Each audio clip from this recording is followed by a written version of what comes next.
CELA presents.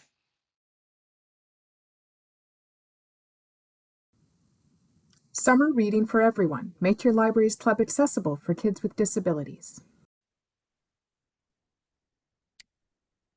So I'd like to read a brief land acknowledgement. So we live and work in Toronto, the traditional territory of many nations, including the Mississaugas of the Credit, Anishinaabeg, the Chippewa, the Haudenosaunee, and the Wendat peoples. This territory is now home to many diverse First Nations, Inuit, and Métis peoples. This land is covered by Treaty 13 with the Mississaugas of the Credit. Wherever we find ourselves today across Turtle Island, we can be grateful to the First Nations for their careful stewardship of this land. So today we want to talk about summer reading clubs right from the planning phases through to actually giving the programs and also the evaluation stages so that you're including accessibility at all parts of the program. We also want to tell you why you should include accessible formats in your reading activities, and then give you lots of accessibility considerations for your clubs. So that includes things like tracking reading, giveaways, and we'll give you lots more information. And we also are going to give you many craft and activity ideas that are accessible. So I'll tell you a little bit about CELA. So CELA is a comprehensive accessible library service, and we provide over 1 million books, magazines, and newspapers to people with print disabilities living in Canada. CELA is a national not-for-profit organization that provides accessible reading services to the approximately 3 million Canadians with print disabilities. And our services ensure that people with print disabilities across the country are more able to fully participate in learning, work, and community life, and contribute to the social, cultural, and economic development and success of their local and broader communities. Our mission is to support public libraries in the provision of accessible library services and collections, and to champion the fundamental rights of Canadians with print disabilities to access media and reading materials in the format of their choice. Just give you a very quick overview of CELA's collection. So our collection includes books for all ages in English and in French. And we also offer another collection called Bookshare, which is a US online library of accessible formats.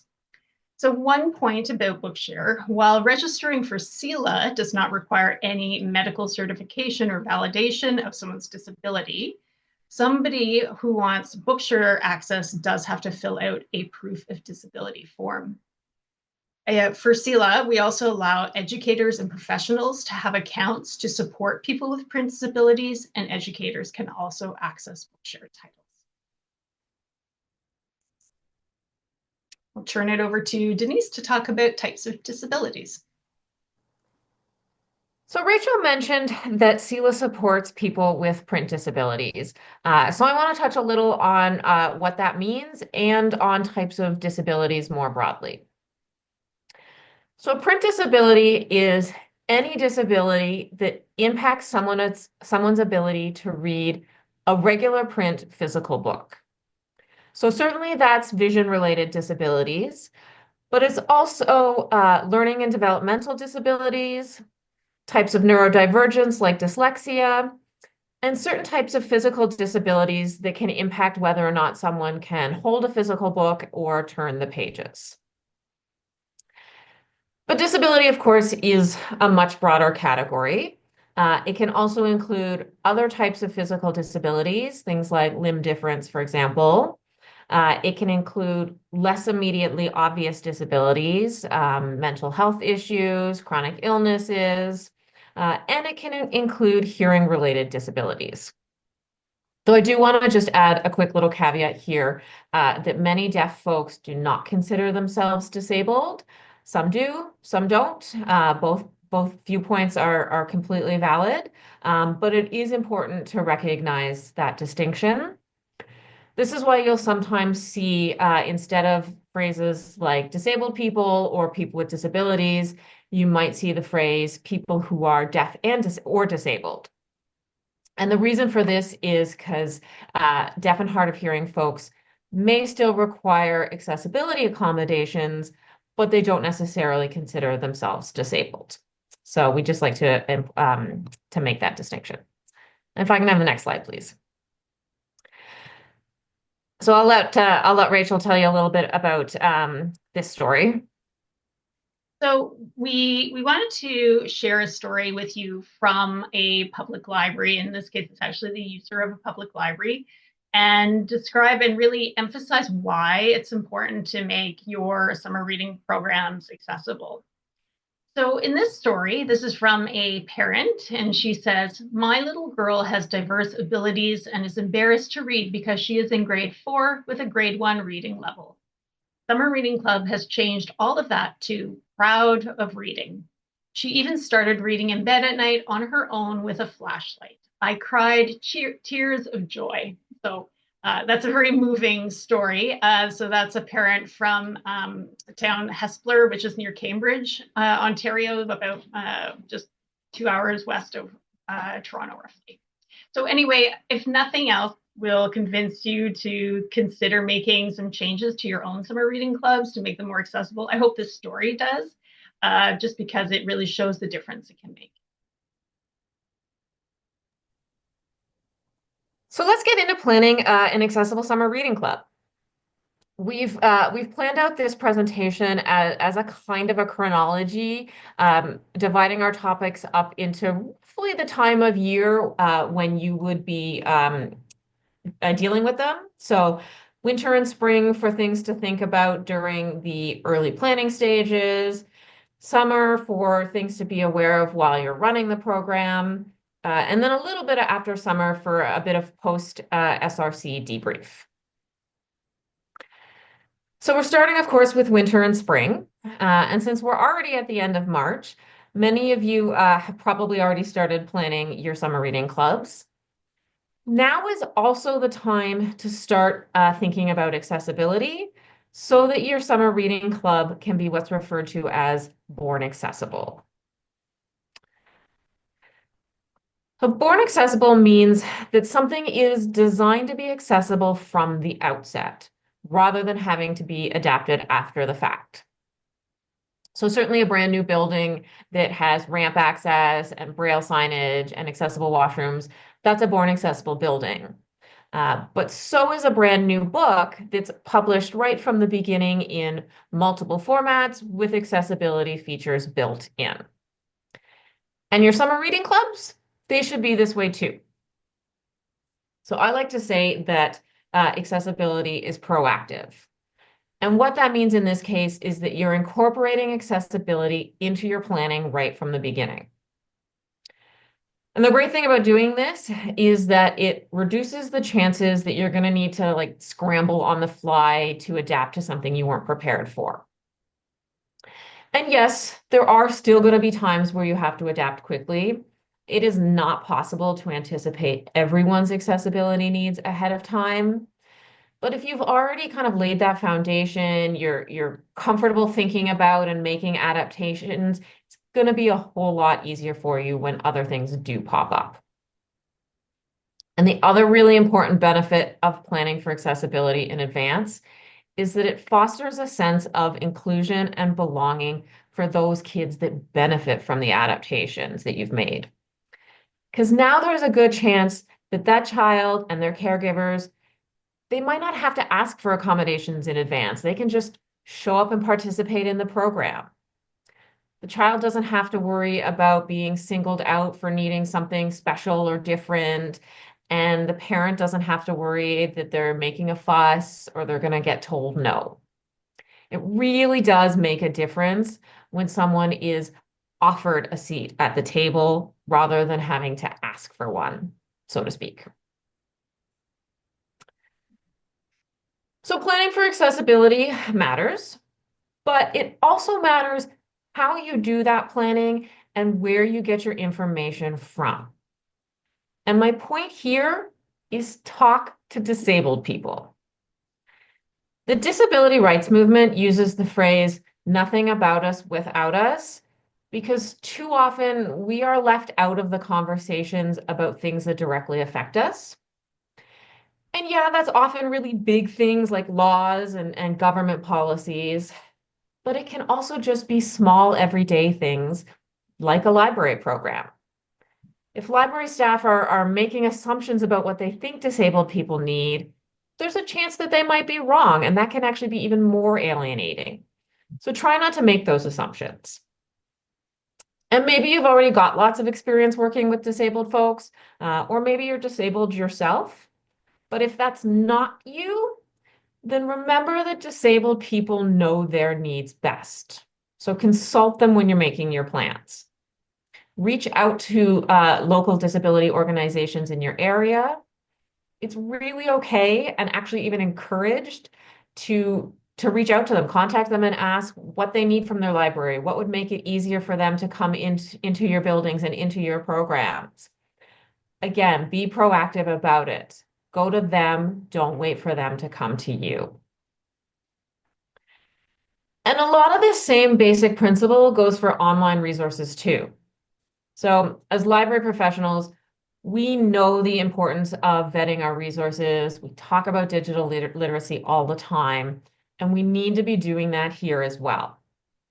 So if you're reading a blog post or browsing Pinterest for program ideas, think about, is the author disabled, or do they at least have experience working with disabled people? Do they have that knowledge and experience to be able to give this type of advice?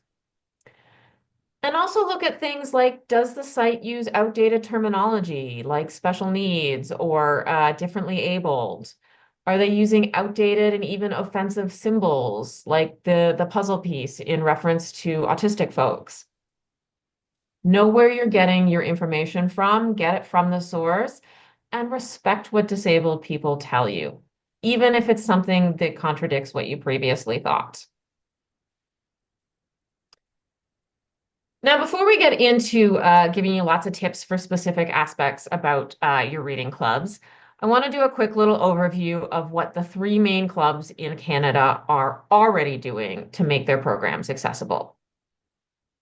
But first, I'm curious to see which clubs you all participate in. So if you want to throw a comment in the chat, tell us, do you do TDSRC? Do you do British Columbia, New Brunswick? Do you run one of your own? We'd love to hear what kind of program that you're doing. And alongside the CNIB, CELA is the main accessibility consultant for the TD Summer Reading Club. And I'm already seeing in the chat, we've got folks from all three clubs represented, which is really exciting. We're going to get to talking about TDSRC in a moment, but first I want to highlight what BC and New Brunswick do. So all three clubs create recommended reading lists for their participants with books from their particular theme for the year. And CELA supports those clubs by creating supplementary reading lists that are available both on our website and on the club's website. And what we do is we include the titles that were from that original recommended readings list, but that are also available in our collection. And last year we were really excited because the New Brunswick Summer Reading Club actually chose all of their books from our collection. So every single title that New Brunswick SRC recommended last year was available in at least one type of accessible format, which was fantastic. The BC Summer Reading Club has a really great inclusion and accessibility page on their website. And they outline a whole bunch of things that they're doing to make their program accessible. Things like adaptations for suggested programs, being able to track your reading records both online or in print, dyslexia considerations, lots of things. But my very, very favorite is that right on the website's homepage is a welcome video in American Sign Language. And I love this for a couple reasons. First is the fact that it is so front and center. It's not hidden on a subpage that's hard to find. It brings accessibility right to the front. And the other thing I love about it is specifically the inclusion of ASL and the emphasis on inclusion for deaf and hard of hearing kids. This is so important because it's actually quite common for deaf kids, particularly those with severe to profound hearing loss, to have lower reading levels than their age peers. So having a video that so clearly states that this program is for them too is fantastic. And of course, it's got both captions and a voiceover built in. So other excellent accessibility features already built in. And I'm going to have Rachel go to the next slide, and we're going to show a clip from that video. I just want to give a quick little disclaimer first that we know the audio is really quiet. Our apologies for that. We have not been able to get PowerPoint and Zoom to talk nicely to each other, but it does have captions built in. You will also have access to these slides after the fact. So you can always come back and rewatch the video, or you can find it on BC's website as well. So if Rachel can hit play for me. Hello! I'm here to tell you about the BC Summer Reading Club. It's fun, it's free, and all kids are welcome. To join, just visit your local library. And when you sign up, you'll receive a reading record to track your summer reading. And then all you need to do is just read, read, read.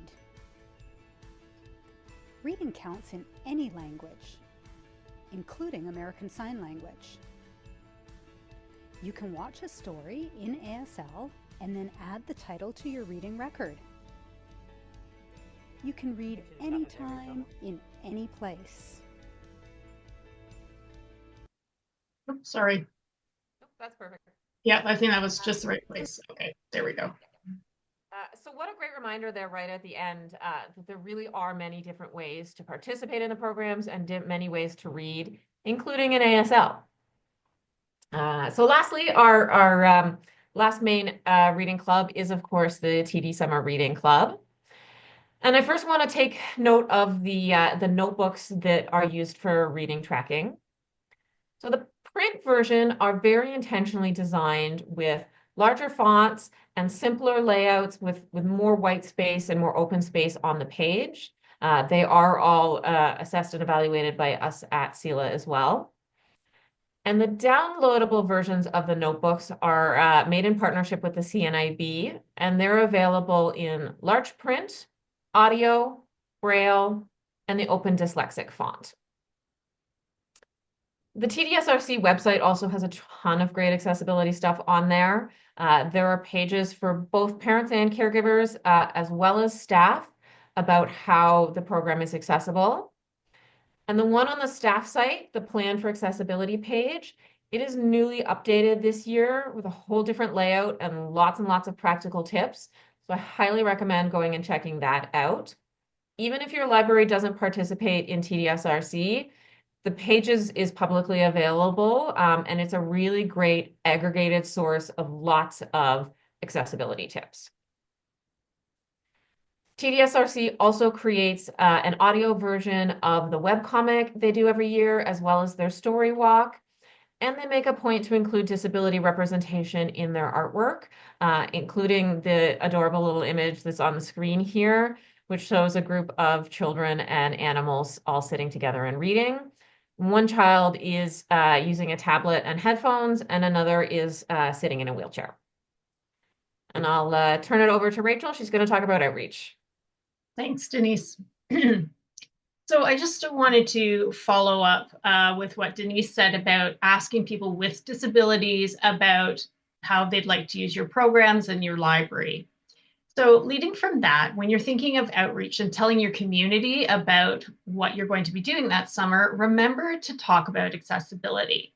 So include things like if there's any mention of how your building is accessible, for example, or if you offer maybe sensory story times as part of your programming to help to support kids with sensory needs or autism.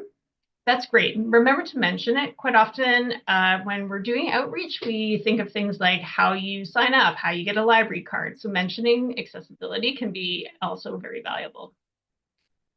Also in your outreach, remember to include a description of all the reading formats at your library. So not just print books, but if you offer audiobooks, for example, and your e-collection. And then when you're designing your outreach materials like flyers and social media, do consider and definitely implement accessible techniques to make things accessible. So social media tips, tips that would include alt text if you're doing images, that kind of thing. And when you're doing any kind of paper flyer, consider clear print guidelines, like making the font big enough, lots of white space, and really just following web accessibility guidelines with any of your promotions. So those are just a few tips about what to include. When we think about the actual outreach and who you want to connect with in your community, you probably do go some outreach with your schools already, but it's well worth taking that extra step to find out who is the contact at your school who deals and supports special education in your schools. So it's great to do that and then let them know about all your great programs, and then obviously tell them about the accessibility and your programs. Likewise, it's great to find out in your community if there are any disability-specific summer camps that are around, and reach out to them as well. You can also contact your local community centers, and they often have adapted activities, and then you can ask them and promote your programs there. And then the last tip we have in terms of outreach is think about day programs that might be in your area. So sometimes these are for kids, sometimes they're for adults, but it's well worth reaching out to the day programs and letting them know what you're offering, and that the participants are welcome at your library as well. Okay, so now we've moved into summer. We're ready to deliver our programs, and so we'll focus on that part of how to deliver the programs and make them accessible. So the first thing we're going to talk about are displays and decorating your spaces, which is so much fun to do, especially for summer reading clubs. So the first consideration is when you're setting up tables and bookshelves that are displays, make sure that at least some of the materials are at wheelchair height. That way someone can reach and grab the book or whatever it is that you're featuring. We also suggest that you post the CELA Child Services poster. We have a link to it in our resources, but this is something you can keep up year-round, obviously. It just lets visitors to your library know that CELA does offer books in accessible formats for kids.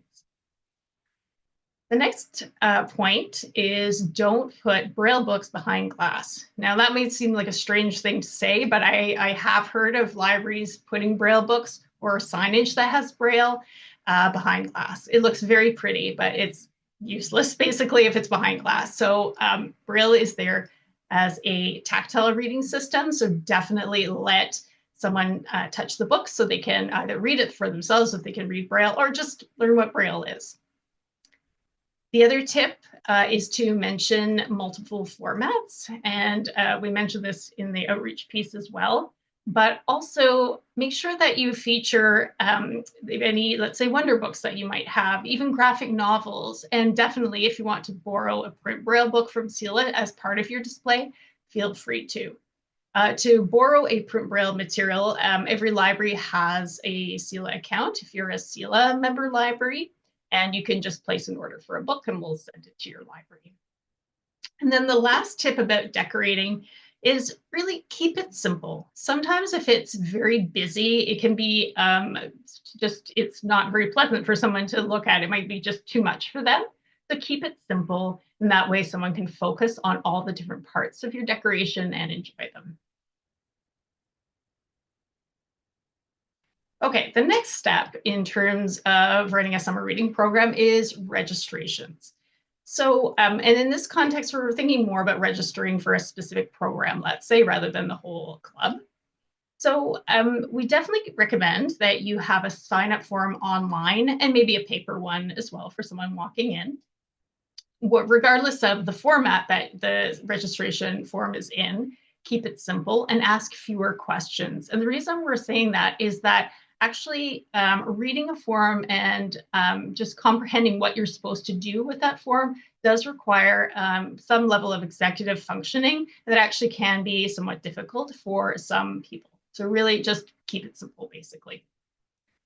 We also suggest that you put a line to ask if someone needs an accommodation on the registration form, or make it very open and welcoming so that parents can ask about accommodations. And then depending on the accommodation, then hopefully you can implement it. But if you can't, then explain it to the library as well, or sorry, to the patron as well. So the next way to register is to invite in-person registrations, but also consider accessibility for those. So for example, you might want to have a chair at the registration desk so someone can sit down if they like. Somebody might not be able to write or fill in a form, so offer to help them and you can fill in the form for them. And just little tips too, like speak clearly, just make it easy for someone to do. And then the other piece in terms of registration is to have a visual schedule of what the steps are to register. So we've got an example on the slide where we've got the words, what they're supposed to do, and an image in case reading words is difficult for that person. Not only someone with disabilities, but someone who may not speak English very well, they may appreciate having that too. But it also gives the person a sense of the flow of what they'll do next, and that can certainly make people feel more comfortable. So the next part of how you run your summer reading club and make it accessible is book reporting. So I'm pretty lucky in my job that I get to read the applications that come in for the TD Summer Reading Club Accessibility Award. And I can tell you from reading many of those applications that libraries come up with some really creative ways that enable kids to report on what they've read, either by counting the number of titles or time spent reading. And it's helpful to make kids feel pleased about reading rather than the quantity of titles they've read. So being creative and thinking about different ways to do reporting really can help them. And also for kids that are struggling readers or reluctant readers, the quantity or how many books they've read might be daunting for them. So counting time is another way to do it.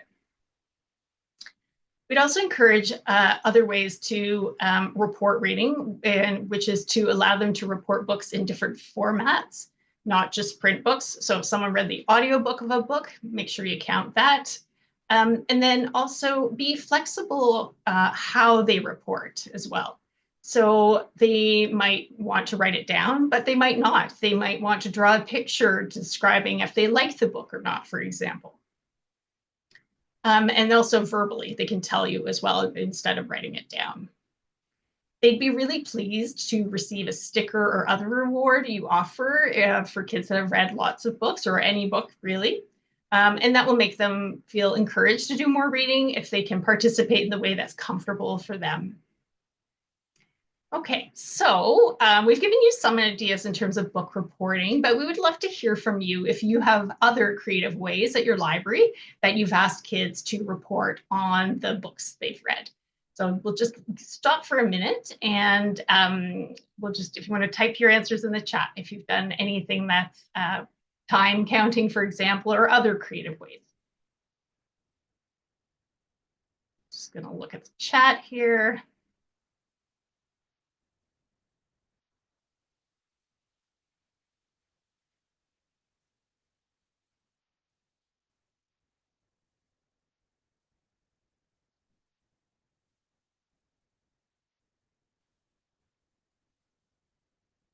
Storytelling, yep, that's great.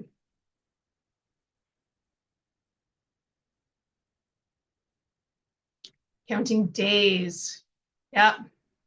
So that they can read it pretty much, I guess it's anything they want and it counts. That's a fantastic idea, I like that one. Stamping passports with different stamps. Yep, aim for 15 minutes of reading a day and anything they like. So audiobooks, again, back of the cereal box, magazines, that's great. I like the fact that you're allowing reporting of any reading item. It doesn't have to be a book or even worse, a novel. That can be daunting. That's great. Oh, I like that idea. I like counting days. I'm going to take that one back with me. That's great. Okay. So we'll move on then. If you have other ideas, they'll pop them in the chat. We can read them through afterwards. Okay, so speaking of giveaways and prizes, you might want to consider offering a prize that's actually more tactile or another type of sensory item, which can be fun really for all kids. Last summer, Denise and I met with the librarian and teacher at the W. Ross Macdonald School for the Blind in Brantford, Ontario. And they gave us lots of ideas in terms of tactile items that their kids like.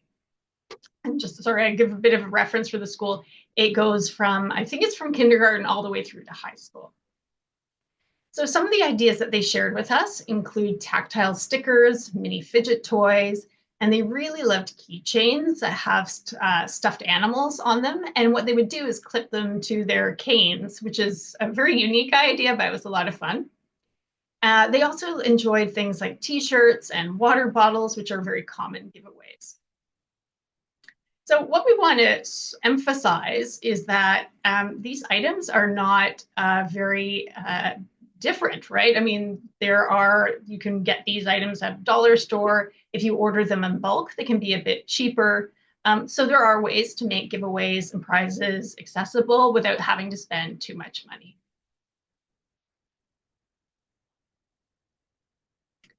And then just wrapping up the sort of all the bits of pieces in terms of making your summer reading club accessible. And then next we'll move on to programming. But I just want to conclude sort of the planning part of it by talking about evaluations and really encourage everyone to submit their feedback, whether it's online or in print.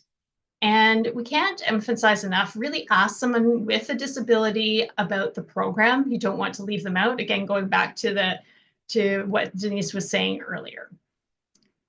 So in terms of really online evaluations, it's better not to include matrix style questions, which are like tables, or sliding scales, because someone with a screen reader can't really use those. If you Google accessible evaluations, you'll find lots of information there. Also, make the questions short so they don't have to spend too long on it. So we're suggesting about 5 to 7 questions. And always include an explanation about what the person's being asked to do in the evaluation. So for example, say how many questions are part of the evaluation. Is it anonymous or not? How long does it approximately take? Just to give a sense of what they're getting into. There are many ways to ask for feedback. So you might want to consider doing both some text-based evaluations, like the ones that are online, but you might want to have visual ones as well. So for example, you might want to put a happy face and someone circles that if they liked the program, or a sad face if they didn't. And definitely invite and record verbal feedback as well. That's great if you can get some, just talking with parents after the program. What did they want to do? And that's actually a really good way to get it back from people with disabilities. And also ask accessibility specific questions. Maybe something general like, was the room accessible? Could you hear the speaker? That kind of thing. Just again, using that inclusive mindset to just think about accessibility along with everything else you're doing. Okay, so I'm going to turn it over to Denise, and she's going to do the fun part of this program, all about the programming, crafts, and activities. Yeah, I get the good stuff. Okay, so we're going to start off by we're going to talk about a bunch of different types of programs that you can do for your SRCs, crafts, story times, external presenters, and STEM programs.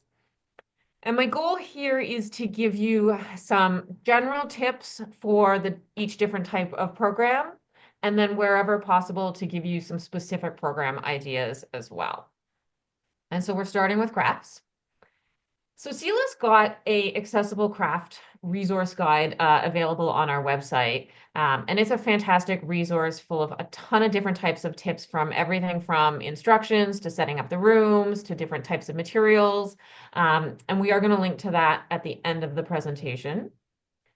But for the moment, the biggest thing to remember is that hands-on tactile activities are best. Engage the kids' senses. So crafts that are solely paper-based, for example, are not that accessible to a variety of types of disabilities often. But if you incorporate things that different materials that are different sizes, shapes, textures, you're going to make that activity much more accessible, certainly to kids with vision loss, but also to kids with certain mobility disabilities that if holding or manipulating paper is difficult, and as well as the sort of sensory seeking neurodivergent kids, folks like me that just like to stick our hands in all the materials and see how everything feels. And my first craft suggestion here is what I'm simply calling tactile images. And they're pretty much exactly what they sound like. You offer the participants some kind of a backing, whether it's felt or paper, and then a wide variety of craft materials, and encourage them to make some kind of a design or an image based on a particular theme or maybe a book that you've read. So one possible example is to read Dr. Seuss's The Lorax and then use pom-poms and pipe cleaners like the ones on the screen here to make the little pom-pom fuzzy trees and even make a little Lorax itself. The second image on the screen here is from a program I did for kids from a CNIB camp. So they all had some form of vision loss. And we made tactile under the sea pictures. So they had a felt backing, and then we gave them all kinds of things. Sandpaper for the ocean floor, sequin fabric for fish scales, and a bunch of random craft materials, and they just went to it. And that's the great thing about these particular kinds of crafts is they're really open-ended. And this can make it much more accessible to a lot of kids. Because what it does is it lets them choose how to participate in a way that works best for them. So they can pick the materials that are easy for them to hold or manipulate, the things they like the feel of, whatever works for them. And of course, there's lots of ways that you can tailor this and adapt it to whatever your theme is this year or whatever book that you're reading. So it's got a lot of options with it. My second craft suggestion here is for folks who want to be a little more environmentally friendly in their activities. We do know that lots of libraries are trying to move away from producing kind of as much garbage as possible.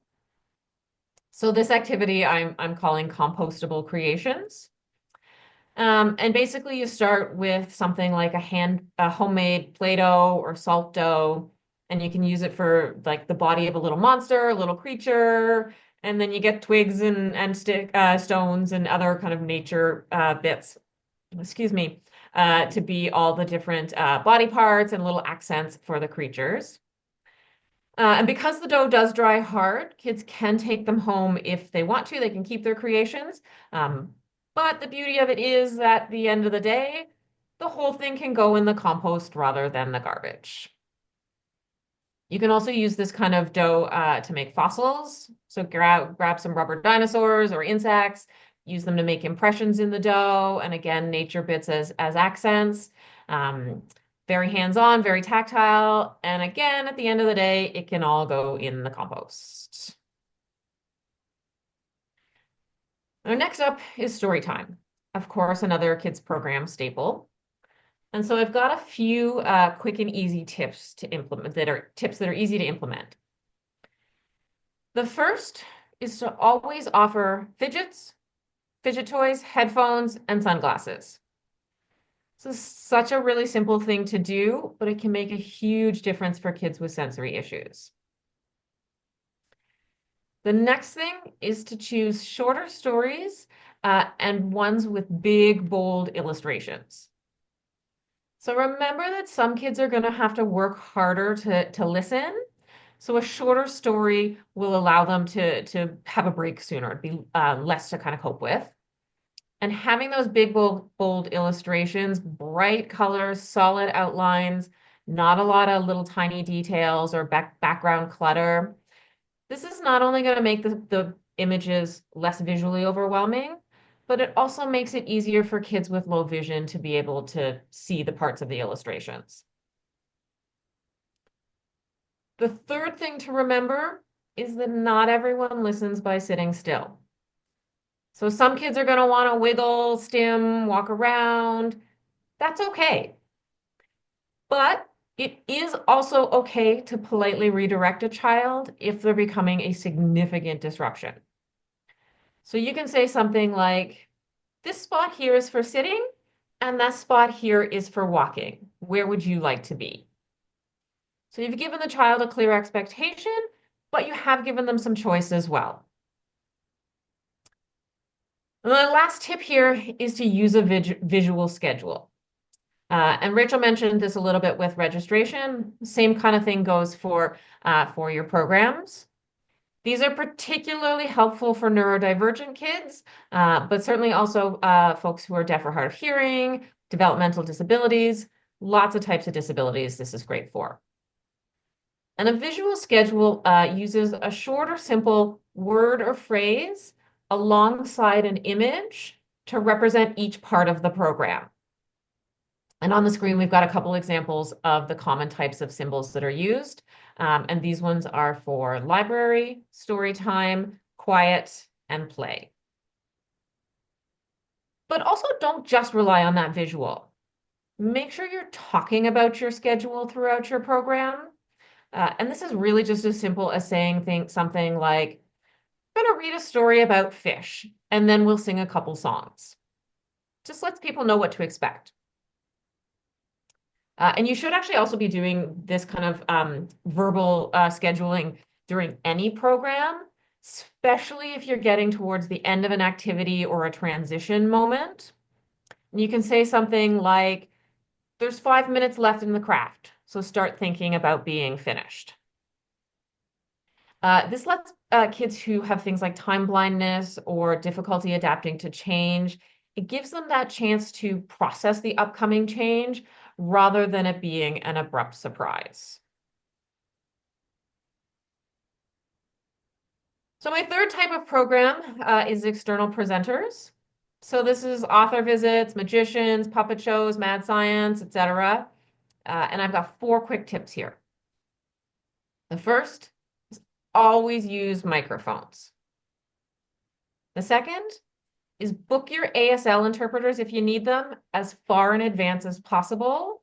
They are in very high demand and can be hard to get on short notice, especially if you live in a smaller community or a rural area. My third tip is to offer different types of seating for both kids and adults. So you might have carpet squares on the floor, but also put out kid-sized chairs and adult chairs too. Remember that not everyone can stand comfortably for long periods of time, and not everyone can comfortably sit on the floor.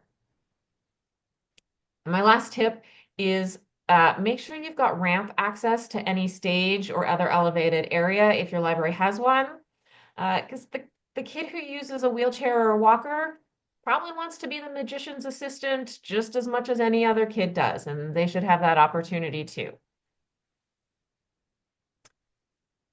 And finally, we've got STEM programs. Because STEM programs tend to be so hands-on, a lot of them are great and already accessible or can be easily adapted.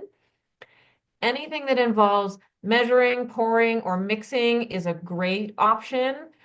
So things like slime, salt dough, certain science experiments. It's a great way for kids with vision loss to practice pouring and measuring the height in a cup. Kids with limited mobility and dexterity may still be able to hold a large spoon to stir as long as somebody else holds the bowl steady for them. And kids with lots of different types of disabilities will certainly be able to squish things with their hands. Bonus tip, though, for activities that might involve getting your hands messy, is to consider offering disposable rubber gloves. And the gloves themselves may be a complete no-go for some kids. That themselves could be a sensory issue.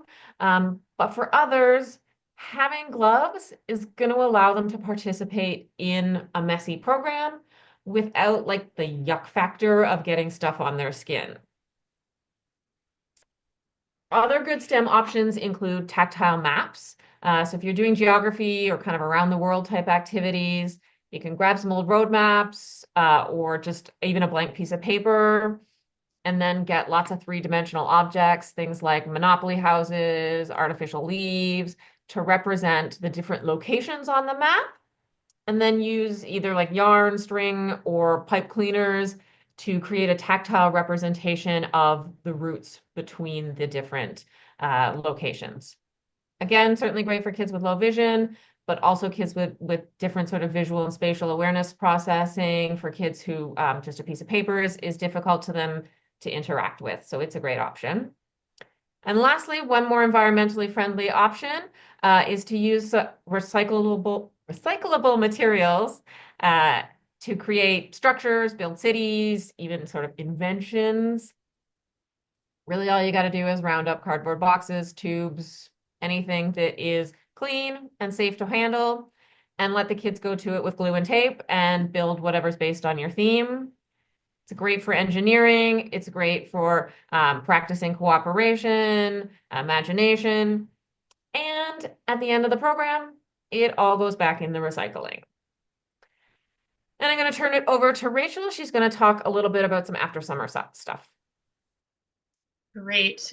So we're coming to the end. We'll be able to take your questions very soon. But before we do, we just wanted to say that as the fall approaches, you're not done yet. There are a few more things to do. But also, this is a way, everything you've done so far in the summer is great, but we want you to keep up the spirit of accessibility really throughout the year. So we have some ideas for you for that. So the first is something that you should do right after the summer. If you're from a library that participates in the TDSRC, then I certainly would encourage you to apply for the TDSRC Accessibility Award. So this award is coordinated by CELA, and there's one prize, and it's either an English or a French-speaking library that would win it. And really, it's to emphasize and highlight a library that made their program particularly accessible. So in terms of the criteria, we look at how a library made their activities, events, and programs inclusive. How did you promote other accessible materials and formats? How did you promote the activity, or sorry, the program to different community groups, especially those that are serving kids with disabilities? And also, how did you make your own staff aware of what you've done to make your programs accessible as well? So the prize is $2,000, so it's cash prize. The deadline hasn't been set yet, but the Library Awards and the Accessibility Award always have the same deadline, and it's usually in early fall. So I hope you'll put that in your calendars, and we'd love to see some applications from some. Okay, so Denise, take it away. Yeah, so we're almost done, but I do want to touch on a couple more things of how CELA can help beyond today's presentation. And there is actually more training and more webinars on our website as well. But in addition to that, one of the biggest things that we can do for you is provide access to books in accessible formats. So this is certainly our digital collection, and we encourage you to go and explore that, learn about it, and promote it to your patrons. But it's also access to physical material, and Rachel's mentioned this a little bit, that you can order Braille and print Braille books to have on hand in your library, which is great if someone comes in that needs them, but they're also great to incorporate in your programs and promote accessibility and teach other kids, teach sighted kids about Braille and accessible reading. We have a ton more resources on CELA's website, and we're going to have links to a few of them on the next two slides. And then lastly, we are the folks behind TDSRC's Plan for Accessibility page. That's all written by us. And so again, I encourage you to go check that one out. And so yeah, we've just got a few 2 pages of resources. This one has the downloadable resource guides, including the craft resource guide that I mentioned and the CELA poster that Rachel previously mentioned. And then the next slide has several other resources, some on our website, some of BC's website is there. The TDSRC Plan for Accessibility website is there as well. So that's it for us today. Our very last slide has our contact information on it. You are absolutely welcome and encouraged to reach out to either Rachel or I. The main CELA website and contact number is there as well. But for the moment, we'll open it up to some questions. I see that some folks are already starting to write some things into the chat. So if you've got any questions or if you want to share a story about anything accessibility-wise you did at your library, add those to the chat. Great. So thank you. Let's go to the questions. Okay. So if a library orders, for example, a Braille book from CELA, can patrons borrow it, or is it only for use at the branch? So definitely patrons can borrow it, but they must have a print disability. Braille is a cool thing, right? So sometimes libraries will order a Braille book from us just for demonstration purposes. But actually the book, it's fine if any kid comes and touches the book, but really it should be loaned out to somebody who has vision loss or can read Braille, I guess, has a print disability. Okay. Next, has anyone found a method for providing subtitles at live programs? That's an excellent question. I've got some, and actually a few that I just learned relatively recent. I've got some answers to that. Yes, there are a few ways that you can do it. All of which involves having a microphone. There are live captioning services that you can hire where someone has access to the audio. They're typically offsite, and they will in real time type in and create live captioning.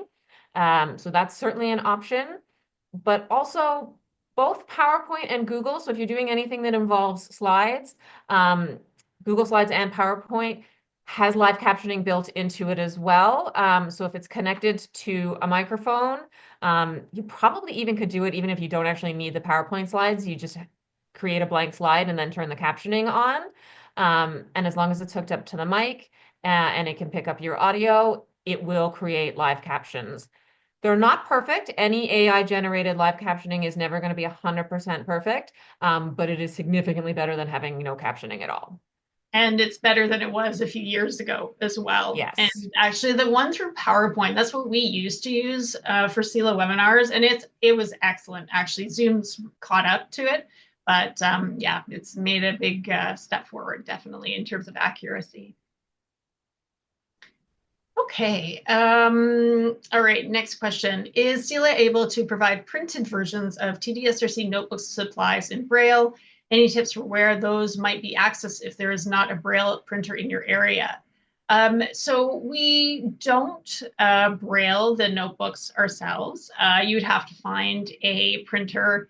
I would suggest maybe calling or contacting your local CNIB or Vision Loss Rehabilitation Center. They might have a printer available. It's hard to say. Not many do, but they might know of one. The other thing just to note, if somebody asks for the Braille notebook, ask if they have something called a Braille display. That way they can download the file and then open it up in a computer program, and then it's connected to something called a Braille display, where the Braille dots basically appear on this kind of panel type thing, and then you've got pins that pop up to represent the dots. That really would be the ideal way to share that file with somebody. So then next question is, do you have any brands of sunglasses you would recommend or anything I should be looking for? The short answer to that is no, it doesn't really matter, in the sense that they're not being used for UV protection. They don't have to have any sort of real sun protection. They're really just meant to kind of dampen the harshness of fluorescent lights. So cheap sunglasses from the dollar store will certainly help. The same goes for headphones. The headphones themselves don't actually have to work. They're there to muffle ambient noise, not to produce audio themselves. So if you've got old over-the-ear headphones from your computer stations and they don't work anymore, just cut the cords off and you can use those. Yeah, they don't have to be anything fancy or expensive. And you don't have to make a big production about having them either. Toss a whole bunch of them in the bin. You can point them out to people on the way in, and they can self-select whether or not they want to use anything. That's a really good tip, to use old ones, right? Because it's not actually listening to something, it's just muffling the noise. Yeah, that's great. Yeah. And I see Winona's added a comment here about how their library system has used third-party providers before, and that live captioning in the room is available, but is more costly. So yes, having someone offsite tends to be cheaper, but there is the option to have them there in the room if that would be valuable for whatever reason. Good. And are there any more questions or any other ways you want to share that you've made your summer reading club accessible?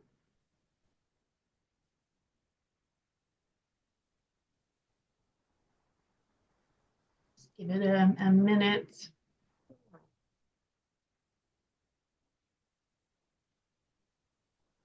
So while we're waiting, I'll just thank everybody. It was great talking with you about making your summer reading clubs accessible. It's a topic both Denise and I love to talk about. So it's great to share many tips that we've learned actually from libraries like yourselves and from the research we've done as well.